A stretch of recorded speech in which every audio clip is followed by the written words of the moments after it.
Welcome, one and all, to The Late Show. In here, out there, all around the world. I'm your host, Stephen Colbert. Ladies and gentlemen, if you watch this show, and I suspect you are now, you know that I like wrestling with life's big questions, like why do bad things happen to good people?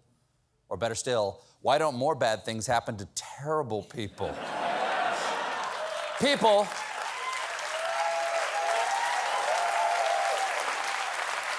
People like Florida governor and bodybuilder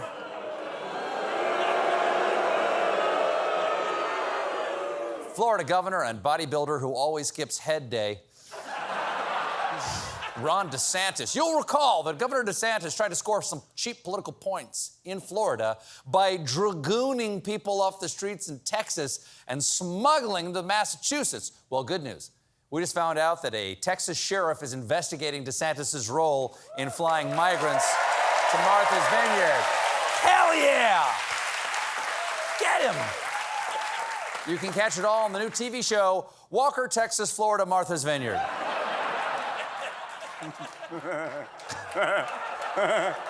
Chuck Norris looks good in linen.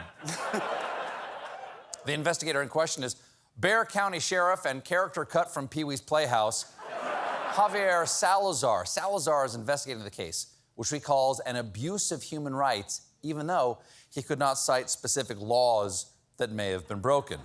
Yeah, but it's just like pornography. You know it when you see it, and you don't want it to involve Ron DeSantis. What? He skips head day. That's why. Because he skips head day. No? What?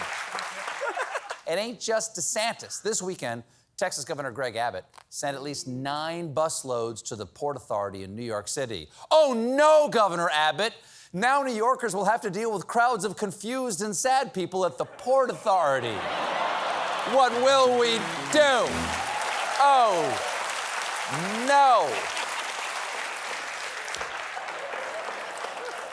So you send some buses, okay? 2 can play at that game, Texas. You send New York City immigrants, we're gonna send Texas a couple of busloads of Times Square tourists.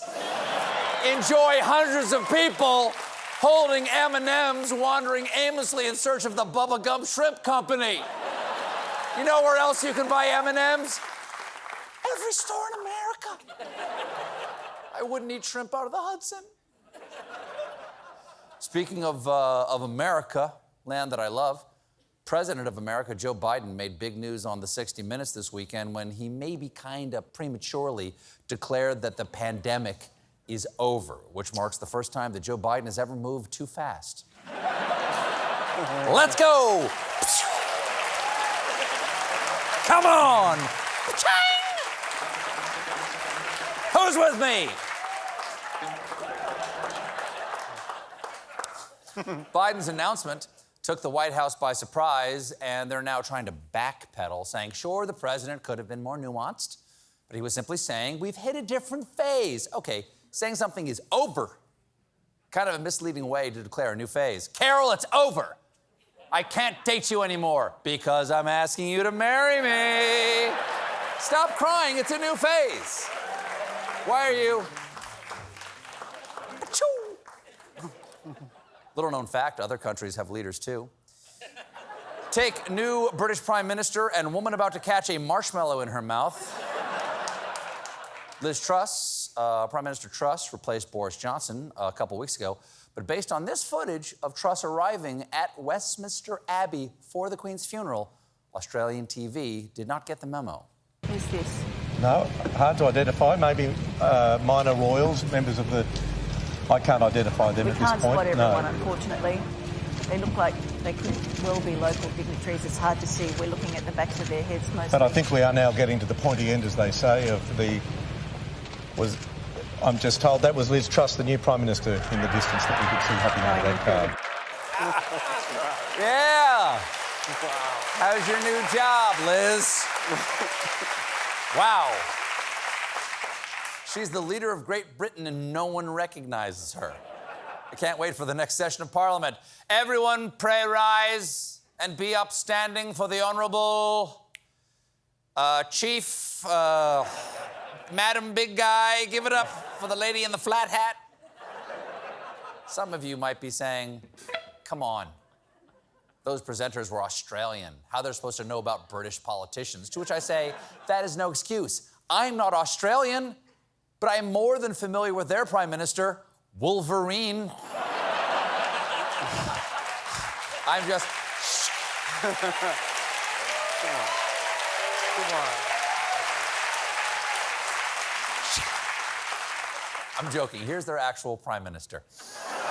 Of course, the biggest political news is the upcoming midterms, and one of the races that could decide control of the Senate is in Georgia, between Democratic incumbent and your church's #1 grandma magnet, Raphael Warnock, and his opponent, former NFL player Herschel Walker, seen here finding out he's running for Senate. What? Come on, man. What? Walker has no political experience or qualifications, but on the bright side, he also lies a lot. So far, in this campaign, it's come to light that Walker has claimed to own companies that don't exist, claimed to be in law enforcement when he wasn't, and lied about graduating from college, which he did not do. Well, that's understandable.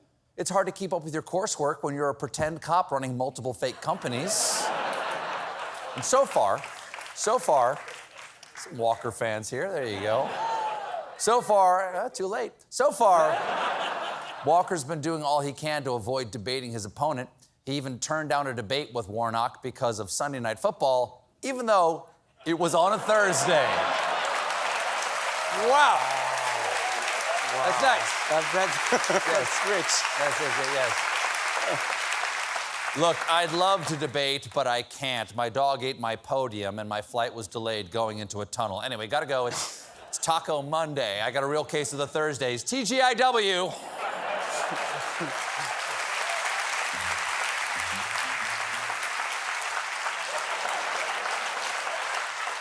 Walker has since agreed to debate Warnock on October 14th, but when asked about it, he tried to lower expectations, saying, "I'm not that smart. He's a preacher, Warnock is smart and wears these nice suits, so he is going to show up and embarrass me at the debate." Explains his bold new campaign slogan, "Vote Walker, I'm not that smart." Another race. Sure. No. Thank you.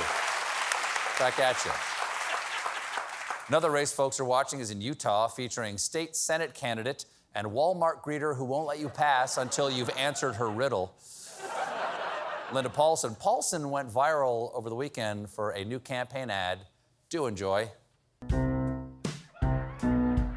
Hey, Utah District 12, listen up right here. There's a new name on the ballot for the Senate this year.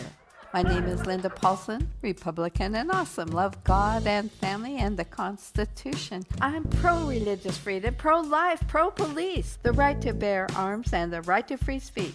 Government programs should lead to self-sufficiency and support traditional family as the fundamental unit of society. But in schools, they're pushing for new beliefs. And just to clarify, as a female adult, I know what a woman is. Okay.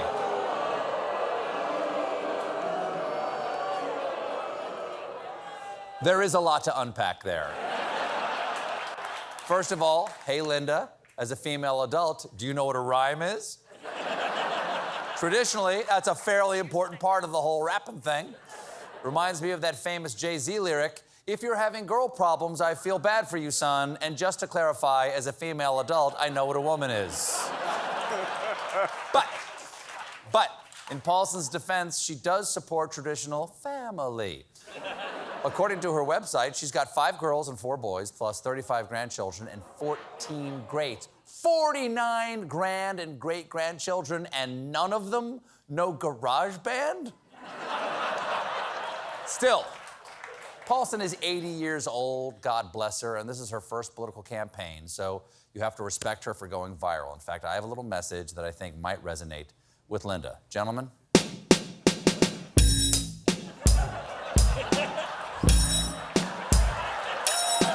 Hey, Linda Paulson, listen up right here. You have the hip hoppinest ad this year. I'm Stephen Colbert. The Constitution is good. And just to clarify, as a comedian, I want you to make more songs, please.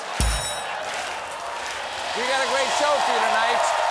My guests are Billy Eichner and head of USAID, Samantha Power. But when we come back, meanwhile...